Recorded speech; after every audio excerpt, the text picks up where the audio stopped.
I forgot for a second what I'm actually standing on, the wall around the city. Where is the oldest place you've ever been? In the last episode of my month traveling solo, I arrived in Xi'an, the first capital city of China. A lot of my trip has been figured out on the go, but there were three major things I really wanted to see, and one of them is here. While the historical masterpiece you'll soon see was the reason Xi'an entered my radar, it is only one aspect of the city's rich and unique history. So, to better understand everything that makes up this significant landmark, I'll be visiting 4 places to explore China's first capital in greater detail. And what better way to kick things off than at the place that brought me into the city, the tomb of the first emperor of China.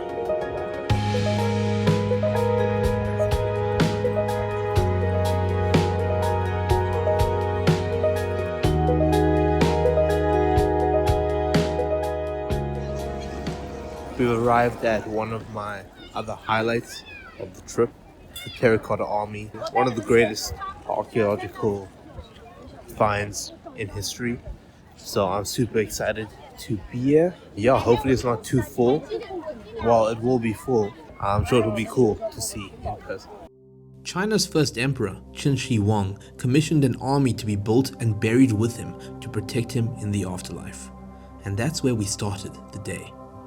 Okay, we're inside on our way to the pits. I can say this now. I was actually a little bit worried that this ticket would not let me in, but all is well. And I'm on my way to pit 2. Pit 1 is like the biggest and most popular one. I'm probably going to try to go there last. My thought process is to go to the less popular ones first so that I have a better view of them, since pit 1 I'm going to have like a crowded view regardless.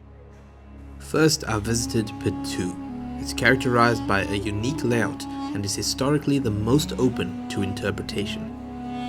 Okay, so far that was a great idea, because I'm in pit 2 and you have like a super clear view of everything.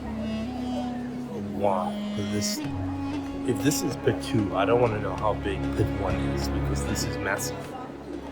So this tomb, most of the excavated soldiers aren't standing up. Obviously that's why it's not as popular, but they do have some of the statues around the tomb for you to see, like in cases. But just seeing the excavation pit itself, I don't know, it's something quite astounding, and I can't wait to see the main pit, because this in itself is this crazy sight of like a time so long past, you know. Okay, that was pit 2. I think a good introduction. I feel like to come here after seeing like the main pit would be so underwhelming. I'm very glad I came there first, just to see the details in the excavation sites. Also to see the detail in the statues, like the ones in the exhibition cases on the side. Very cool. Now I'm going to go to pit 3, which is the smallest one. If I'm not mistaken, this one has the horses.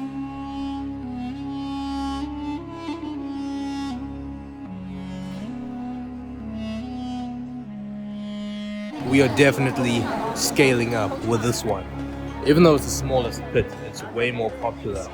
For good reason. Let me show you. Those 4 horses, those are from the chariots. And there you can see some of the excavated soldiers. While pit 3 is the smallest, only containing 68 soldiers and 1 chariot, it is strongly believed to represent the army's command center due to its strategic location and unique details in soldier positions and weapons. That was pit 3. As I said, it was the smallest one. It was actually quite nice. You got to see right in, see the horses. I think it's also the most recently discovered one, according to that information board. I'm biting the bullet and going to pit 1. The queue is insane, but I feel like the more you wait, it just gets worse. Okay, that was way faster than I thought. We're already at the front, but it is very full, so hopefully it won't be too difficult to get a view of the pit.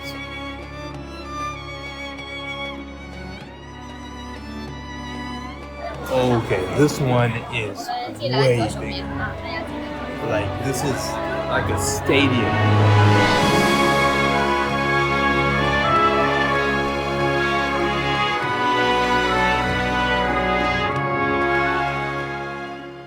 Consisting of 9 corridors, once totaling over 6,000 clay soldiers.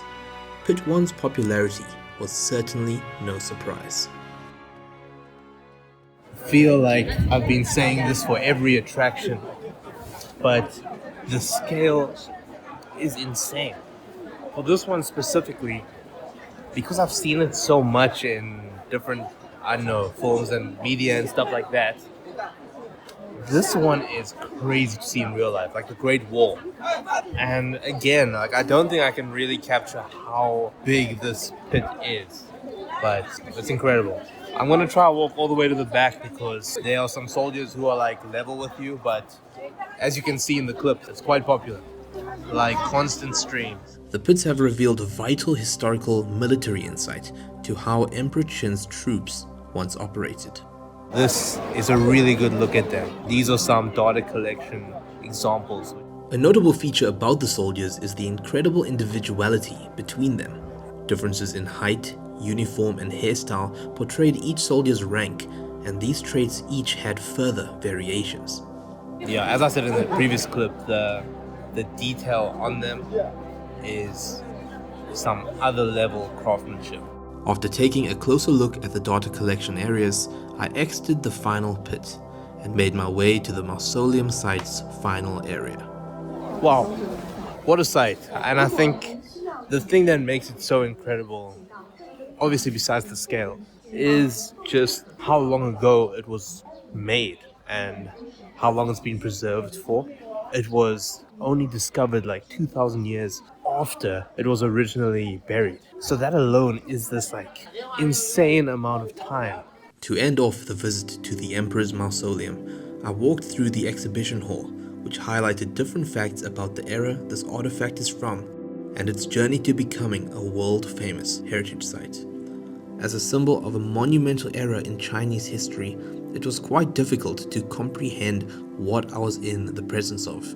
Earlier, I mentioned the Great Wall, and these two things were of the three main sites I wanted to see in person in China. After both, I was left with a similar feeling, one of uncanniness and reverence. It was a special visit to make and an incredible way to start off my day of discovering Xi'an. Okay, I'm at the next spot, Huaqing Palace. It's also an ancient palace and it's set right by this mountain. Now, I'm not super sure if I'm going to go inside because it is huge. Like, it's a massive garden. It is kind of cold, like very cold actually. So I'm going to walk around for a bit. Otherwise, the metro is there. The early afternoon back wouldn't be the worst. Look at this mountain though, oh my word. I can't lie, the fog actually makes the atmosphere even crazier. The Huaqing Palace is a remnant of the Tang Dynasty, best known for its hot spring pools. While the palace was a site for the emperor to handle government affairs, it also acts as the backdrop to one of China's most famous love stories. The true story recalls a relationship between Emperor Xuanzang and his consort Yang Guifei, who shared an immense infatuation for each other. However, as Xuanzang's love grew, so did his neglect for the empire. A rebellion soon emerged, who blamed his poor leadership on his obsessive relationship and demanded him to order Yang's death. Left with no choice, the emperor consented, leaving him in an eternal state of sorrow and yearning. The tragic story was later immortalized in a poem, The Song of Everlasting Sorrow, which is seasonally performed as a show at the palace. As much as I wanted to catch it and walk the grounds, the required time would mean forfeiting the other two cultural sites before leaving Xi'an. So instead, I explored the surrounding areas, spoke to some people, and made my way to the next place.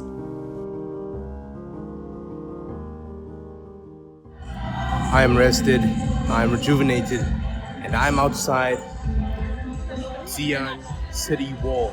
Now, for some reason, I was really worried that it was going to be closed, but when I went outside, it was way lighter than I thought. It is raining a little bit. I hope it doesn't get too bad because the last place for the night and for the city is also outside.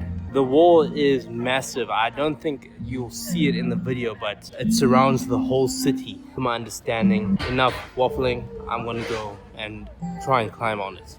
Xi'an City Wall, or the fortifications of Xi'an, is the most complete surviving city wall in China, and one of the largest ancient military defense systems in the world.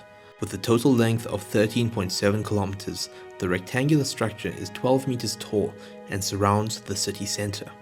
Because I was in China during the New Year's season, I was able to catch the Chang'an Lantern Festival, which has been held around 40 times since 1984. The festival features magnificent lantern sculptures decorated along the wall in celebration of the New Year. Okay, I just entered the wall now.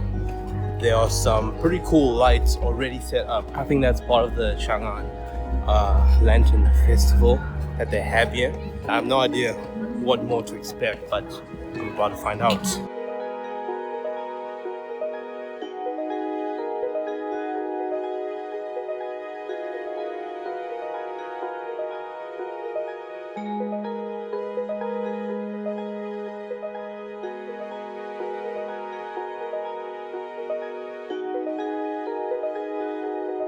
I was so distracted by these lights. I forgot for a second like what I'm actually standing on, the wall around the city. Like if you look over the wall, you see the center of the city right behind you. That's a stunning view. Okay, onwards.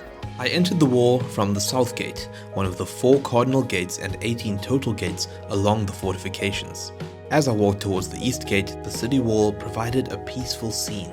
I admired the stunning decorative lantern displays, visited cultural artifact areas, and explored the different vendors dotted along the path. However, this was definitely one of the coldest nights of my entire trip, and although it didn't stop me, it was eventually time for me to make my way towards the final destination. Okay, I've walked all the way to the other gate. That was really cool. The lanterns, I don't know how to explain. The material they're made out of is so sick to look at. I think I'm going to head to the next place now, just so that I can grab something to eat.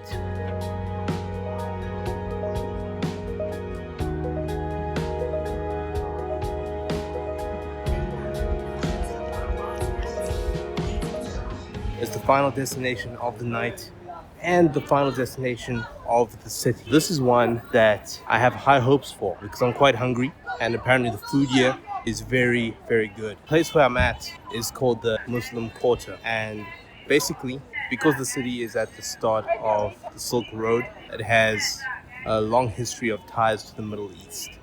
So that's why it has quite a prominent Muslim population. I'm gonna go and try some stuff, I guess. This is the Muslim Quarter, a commercial street which has become central to the city's culture and known as a bustling street food landmark.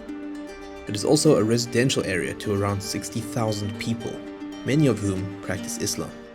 I decided to take a chance and just walked into the first place that looked interesting to me. It was like the greatest decision ever. The man who ran it, he was very friendly. I had a great conversation with him. I had lamb skewers, which I heard I should have if I'm on the street, and they were delicious. I just ordered 5 mini ones because I wasn't sure how big they would be and I want to try a bunch of stuff. Wow, I cleaned them off those metal skewers. I think I'm not even in the mouth of the street yet, so I'm keen to see what else lies ahead.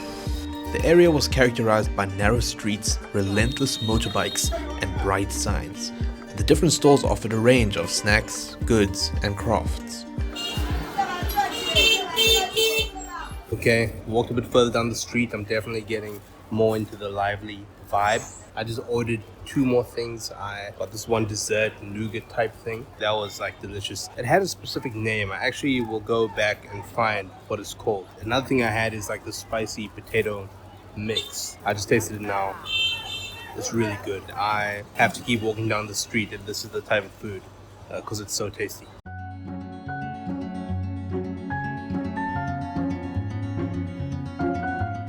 So I was literally looking for something to drink, and I just saw this pile of what I thought were berries. And as I approached, I was offered to try a bunch of teas.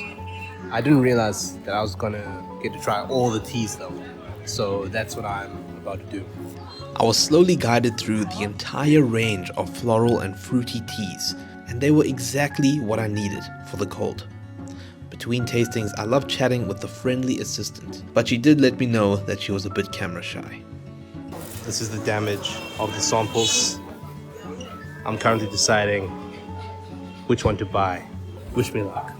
I spent the rest of the night mainly off camera as I continued exploring the street as long as my phone battery and the freezing cold allowed me to. Okay, I think it's about that time. It's pretty late. This street is crazy. Like, there's just cars and tuk-tuks like running through. It's actually kind of hilarious, but I'm gonna call it there. And that's the end of the trip. Okay, this car just moved in front of me. Oh, my bad there, motorbike passed me. I'm really glad I got to make it here before I left though. This is like such a fascinating little culture morph hybrid. And as always, in China, the people are so friendly. So I'm really glad I decided to push through and make it to one more place before ending the night. Almost got tempted by ice cream, but it's fine. It was once again time to say goodbye to a city I had just gotten used to. With the amount of landmarks visited, histories learned, people met, memories made, and steps taken, I was leaving Xi'an on a high note, and one which fanned the flames of my excitement as I entered the trip's final stretch. With only 2 more cities to go, I still have a ton of adventure waiting ahead, and you'll soon find out with me when I see you in... Who needs Tinder? Oh wow!